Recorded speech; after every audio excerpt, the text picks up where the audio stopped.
But it's not the choice of Russia how the future sovereignty, independence, liberty of Ukraine is guaranteed. It's the choice of Ukraine. Mark Carney's done it again. Welcome back to Moose and Loose. My name's David. Today we've got Mark Carney committing more money to Ukraine, billions of dollars more, and also committing something else, potentially troops, Canadian troops to Ukraine. Let's jump into this. Starting this one off, we got Kirk posting this. Canada's auto industry took a big hit in Q2. The operating profits of the motor vehicle and trailer manufacturing industry fell by 70% in Q2 of 2025. Plants shutting down, tariffs uncertainty was the cause. Some retooling happening as well. So we're seeing this here. It fell by 611 million, 70%. Our economy is being decimated right now. These jobs are hard to gain once lost. Once manufacturing line moves to another shop, it's hard to get them back. Isn't that the truth? People will move to America or they'll move somewhere else where they can get a job, a reliable job. We're not going to get these people back. If it isn't the skilled labor that's moving, it's the factories that are moving. Either way, it is very difficult for them to come back. People aren't going to move their company or their lives after they've left. Got this one from Shazzy Gully saying there are no jobs. Toronto, Windsor, London, Hamilton, now Guelph is on the list too. A 24-year-old with a degree, 4 years of experience, can't even land a job at Starbucks. He's fighting for a survival job. So once again, another post here. This is on the Guelph Reddit. I'm fighting for a survival job and getting my foot in the door to anything is not easy. But don't worry, Mark Carney and his Liberals, they're posting stuff like this. Sean Fraser, we've got impressive businesses here in Nova Scotia, thanks to Taranubi Group, one of Canada's top steel fabricators, for the tour. This is so sad. Our economy's crumbling and they go out and do these photo ops just to show that, yeah, we still have some companies here for now. Sean Fraser, like the biggest loser ever. This place is literally 5 minutes from his house. Remote work at its finest. Sean Fraser said he was stepping back for politics to be with his family, when really he saw the writing on the table. The Liberals were going to be out the door. Trump fear-mongering got the Liberals back in power, and there's Sean Fraser once again. He destroyed immigration, he destroyed housing, now he's here to destroy the justice system. Moving ahead, the bombshell news here, we've got Mark Carney over in Poland making grand promises to anyone and everyone that isn't a Canadian, basically providing guarantees to Zelensky in Kyiv, reiterates possibility of providing Canadian troops. So Mark Carney went on to detail his $2 billion additional military aid to Ukraine. $2 more billion.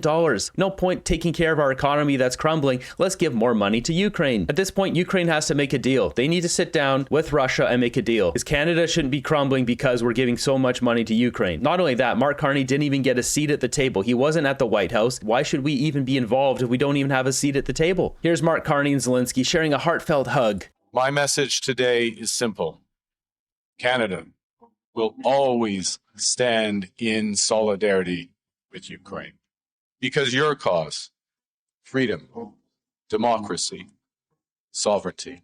So I believe what happened here is he flew into Poland and then took a train to Ukraine, and then he took a train back to Poland, and he's doing another speech today. It's kind of hard to keep track where he's going. I'm pretty sure that's what happened here. So this speech here is in Ukraine. Is our cause. And your history informs our history. And when that peace comes, and it will come, that day will come, Canada will be there. Mr. President, in the last of those paintings I referred to, those Kurolik paintings, a keen eye can see in the distance a mushroom cloud, a bomb. It's a reminder that peace, when it comes, can never be taken for granted. And it's a reminder to Canadians that we are connected. It's ironic that Mark Carney's causing chaos in Canada. He talks about peace. He's creating the exact opposite problem here on our own soil. There's so much chaos in our country with our economy crumbling. He doesn't seem to care. Doesn't have time for that one. That your fight is our fight. That your struggle. Okay, he just goes on to babble. We've had enough of this. More empty platitudes from Mark Carney. That's all his speeches are. Government, he could simply care less. His agenda is the utter destruction of Canada, period. Yeah, I can't disagree with that. It's not just the destruction, though. It's profiting off the destruction. He's obviously trying to goad Trump into some sort of conflict so he and the globalists can play victim just like Ukraine did. Yeah, so this whole speech, this whole thing seems very much like he's trying to piss off Trump. Carney gets asked about Canadian troops. Why would he talk about Canadian troops if they're about to sign a peace deal? If they're on the brink of this, why would he bring up troops? That's an aggressive stance that you want to further escalate conflict. With respect to security guarantees, I think we all recognize that the core of the security guarantee, the front line, the foundation, is robust Ukrainian armed forces. And it's crucial in those regards that the military equipment today and tomorrow is here. The industrial capacity is here. It's crucial that the training capacity is there as well. And I'd note that since Russia's illegal seizure of Crimea, Operation That's really interesting, his body language there, struggling to get the words out. He didn't know what words to say. He's trying to toe a line here. Unifier, which Canada put in place, has trained over 45,000 Ukrainian troops. This will become even more important going forward. That's the front line, but that's should be buttressed by the coalition of the willing, potentially the United States, in matters of intelligence and other support. We are working through with our allies in coalition of the willing and with Ukraine the modalities of those security guarantees on the land, in the air, and the sea, and I would not exclude the presence of troops. Yeah. En français, s'il vous plaît. So it's right out of his own mouth there. The presence of troops. So he's saying troops on the ground is not out of the question for Mark Carney. Why is he talking like this when they're trying to sign a peace deal? This seems like more agitation to keep this conflict going. Trump wants to shut this down. The Europeans here, it seems like they want this to keep going. Tough guy in Zelensky's house, bootlicker and Trump's Canadian sons and daughters cannot be allowed to be sent to this meat grinder like this. That's it. We're not sending our troops to get put through the meat grinder per se. This crazy man actually wants to send Canadian troops to the ground in Ukraine. So all you Canadians that voted for him are willing to sacrifice the lives of your children, grandchildren, and great-grandchildren? This man is dangerous. Would Mark Carney send his own children to go fight for Ukraine? We all know the answer to that. Liberals need to send all of their children. Carney can start with his. Yeah. Moving ahead on CBC, they bring on this guy, Stephen Saidman, Canadian Defense and Security Network Director. He basically fact-checks this whole thing and says it's not really possible. Is that what you think it could look like? We've been talking about Operation Unifier this morning, the work they're doing, the 45,000 Ukrainian troops, I believe, that Canadians have trained. So there's that aspect. There's also, of course, Canada leading the NATO mission in Latvia. What could it look like if Canada does take part in the security guarantee in that way with troops there, boots on the ground? Well, it really depends on how committed we are to the Latvian mission, because we don't really have that many more troops to throw at these kinds of missions. We have a commitment of 1,650 to Latvia right now. That's how many are there. It's supposed to get up to 2,000 or so. And the key math involved in all this is that every time you have troops in the field, you have to have the same number of troops recovering from that mission and then the same number of troops being ready to go. So if we have 1,600 troops in Latvia, we actually need 3,200 troops in Canada, both coming and going. And so if we did that and some similar numbers in Ukraine, we'd run out of troops very, very quickly. So there will have to be some, either we'll have to keep with the unifier numbers, or we'd have to shrink down a little bit our commitment to Latvia. That's an important. We shouldn't be involved in this at all. Ukraine needs to cut a deal. This needs to end. Shouldn't Carney be pushing for a peace agreement? Yeah, shouldn't he? That is the question here. Why is he talking about boots on the ground now? They want this conflict to continue. Trump is the only one trying to end this. And here's Mark Carney in Poland talking about quadrupling down on NATO spend. We're together working side by side in Ukraine, together side by side in NATO. And if I may say, we learn much from the Prime Minister, from his government, including the importance of pulling our full weight in NATO. And it will take us a few years to reach Polish levels of commitment. It's possible. But it's possible. And we have made that commitment. We will quadruple our spending on defense between now and the end of the decade. How are you going to pay for that? Where is it coming from? The healthcare, the DEI fund, pharmacare? Where is it coming from? And to do that right, to do that properly, we need the best partners, in partnership with Poland, in aerospace, in other areas, and in partnership with Europe through that intensified defense partnership. Mark Carney is not serving Canada here. Just wait, we'll see. Brookfield is getting into the defense industry. Maybe they already are. I haven't dug into that. Maybe through other companies already making things for defense contractors. BS, Canada is broke. Don't the people have a say in all this mega spending projects while Canadians are dying in poverty? Yeah, it's called an election and people voted for this. They wanted more of this madness. That's why Mark Carney is doing this. You have to vote the guy out. More money laundering. Moving ahead here, we got Tom Mulcair. He's on board with Mark Carney. Then again, Tom Mulcair always on board with whatever Mark Carney says. Canada is going to be working with new trade partners.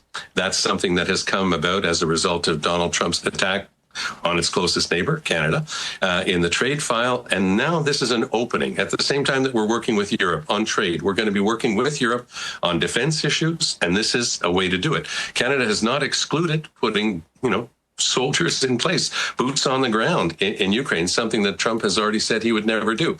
So we're showing that we're able, to walk the talk, to actually do what we like talking about, whereas Trump is always just that. It's always about talk and never getting anything actually done. Trump wants to end this war. Well, what's wrong with that? I don't understand why you would support putting Canadian troops on the ground for a conflict that has nothing to do with us. We've given billions of dollars. Our economy's crumbling. Why would we get involved in their war? We have nothing to do with their conflict. We didn't even get a seat at the table. Then we're going to put our people on the line. Are you kidding me? Mm-hmm. And as you mentioned, about another big part of this trip is to push for Canada to find new trade partners in Europe.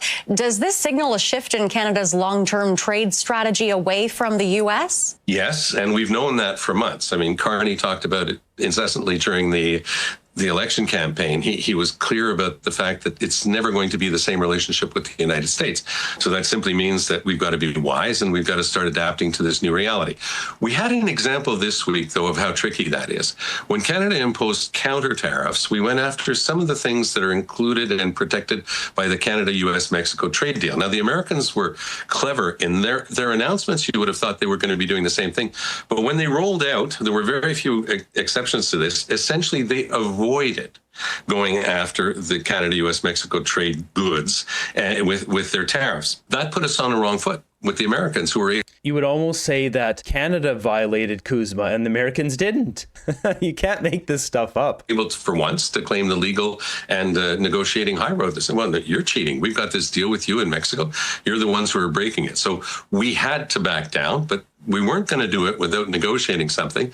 And Carney was careful to negotiate with Trump that this would give a new impetus to our relations and our trade negotiations with them, which is something that we didn't do when we removed what was called the digital services tax.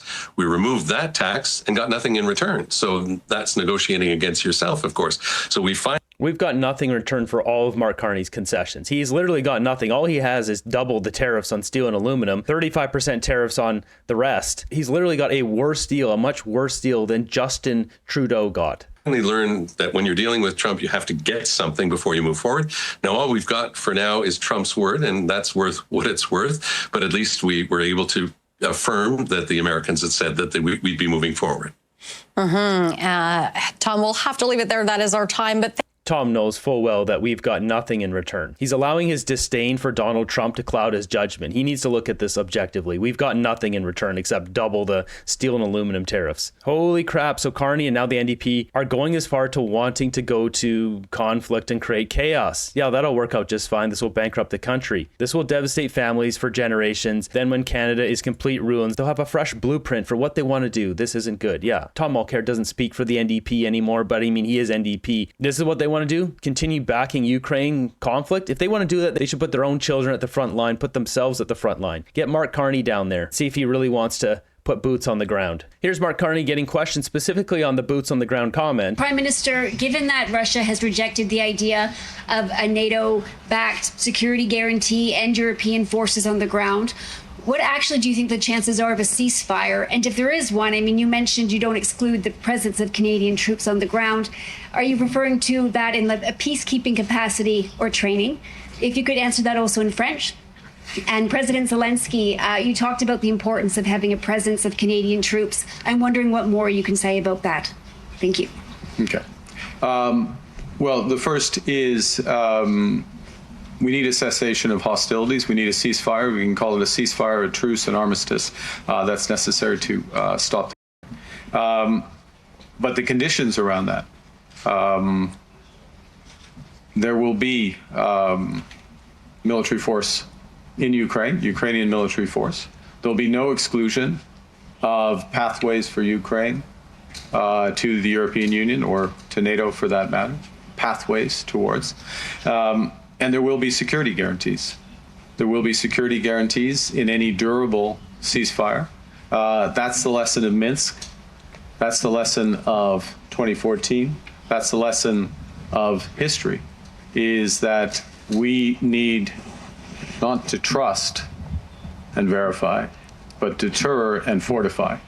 And the fortification, the deterrence, is anchored in those security guarantees.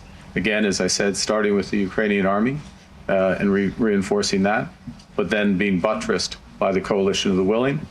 And again, I welcome, without specifying, welcome the openness of President Trump to some form of U.S. participation in that. Now, all of this in real time, as you ask your question, is under discussion about the specificities and the modalities. But it's not the choice of Russia how the future sovereignty, independence, liberty of Ukraine is guaranteed. It's the choice of Ukraine and the decisions of the partners.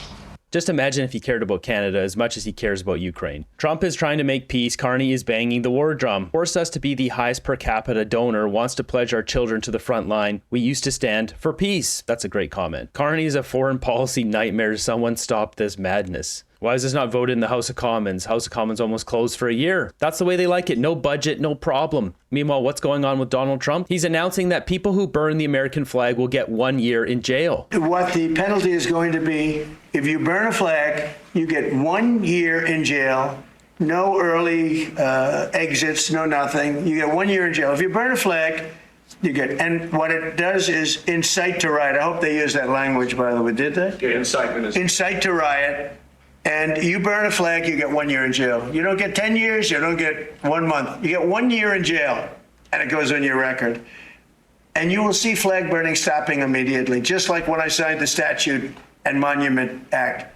10 years in jail if you hurt any of our beautiful monuments. Everybody left town. Whether you like Trump or not, this is what we need in Canada. We need some laws that protect Canada, Canadian culture, our own flag, Canadian citizens. In Canada, if you burn the Canadian flag, you get a prize of $1 million. So that's a joke, but that's not far off, is it?